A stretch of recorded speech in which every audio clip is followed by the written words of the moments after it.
guys, welcome to another episode on the channel. My name is Osibe Cynthia Obianuju, and it's always a pleasure to sit in front of the camera and share my thoughts, knowledge and experiences with you. In today's video, we're going to be turning the spotlight on an important mental health challenge, the bipolar disorder. I'm going to be discussing bipolar disorder as it pertains to mental health and also answering some frequently asked questions about it. If you're a returning subscriber, thank you so much. I appreciate the love and support.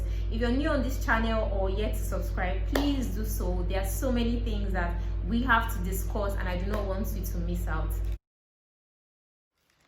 Bipolar disorder is a mental health illness. It's a mood disorder whereby a person experiences extremes of mood, meaning that they alternate between mania and depression. Bipolar disorder is a medical condition. It is serious.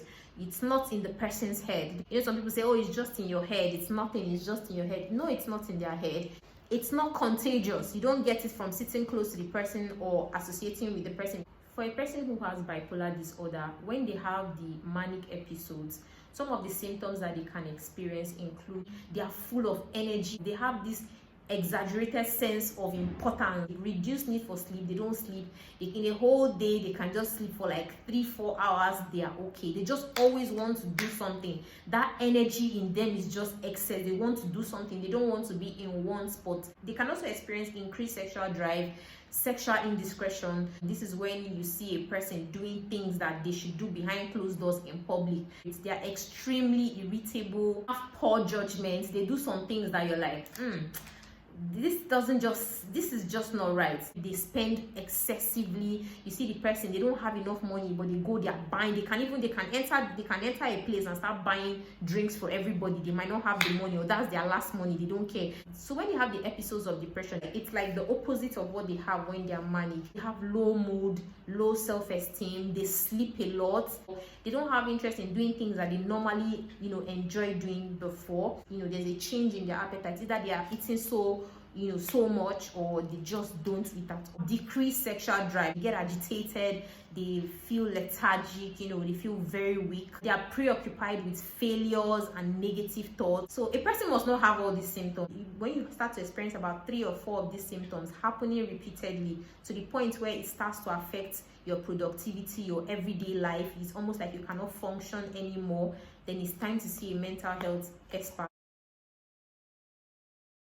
If you have a first degree relative who suffers from bipolar disorder, be it your father, mother, brother, sister. If you have a first degree relative who suffers from bipolar disorder, be it your father, mother, brother, sister, the chances of you being diagnosed with this is higher.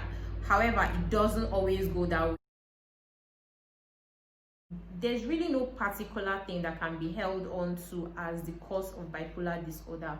However, from the researches that have been done, it's said to be due to the abnormalities in the way some nerve cells in the brain function. It makes such individuals to be more vulnerable to emotional and physical stress. Whenever such an individual is exposed to stressors like maybe not getting enough sleep, taking illicit drugs, some upsetting experiences, maybe failing exam, heartbreak, or something devastating, grief, they tend to react in a way that is almost abnormal. So when they're exposed to these stressors, it triggers the bipolar episodes for them. It's also important to know that these stressors do not cause bipolar disorder. And it affects both genders equally. It affects about 3 to 5% of the adult populations. There's no prevalence amongst a particular sex. A man can be bipolar, a woman can be bipolar.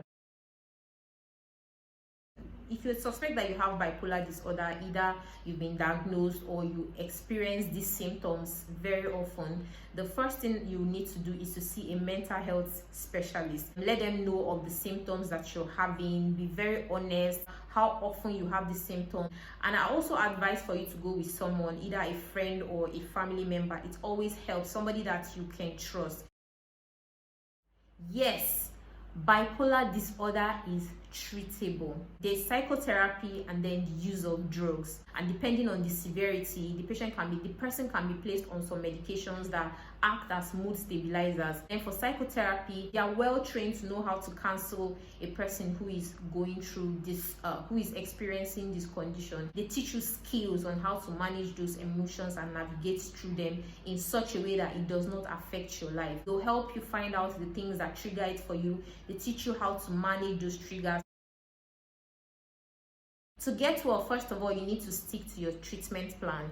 If you have psychotherapy sessions, you have drugs that you're being prescribed, you need to take them seriously. Exercise and try to get enough sleep. If you're somebody who is addicted, who is battling with addiction to illicit drugs and alcohol, you need help. You need to get that taken care of, because if you don't, it's just going to worsen things for you. How you can help somebody who is going through this is to share information with them. You can forward this video to them, help them to be aware of the symptoms that they have and what it could mean for them. Be kind, patient, and supportive. Don't judge them too harshly, because a lot of times they don't even know what they are doing. Make sure that they are taking their medications if they are on medications. Make sure that they are going for their psychotherapy sessions. Make sure that they are staying away from triggers. You're encouraging them, you're helping to speak life back into them, and then allow the experts to handle the rest. Thank you very much for sticking with me to the end of this video. I can only hope that you've learned a thing or two about bipolar disorder and you are well equipped to be able to help yourself or help somebody who is going through this. If you enjoyed this video, please give me a thumbs up and share with as many people as you can, your friends, your family. You could be saving somebody's life you don't know. And if you have any feedback, feel free to leave a comment in the comment section below. Until my next video, have a beautiful, blessed day. Bye.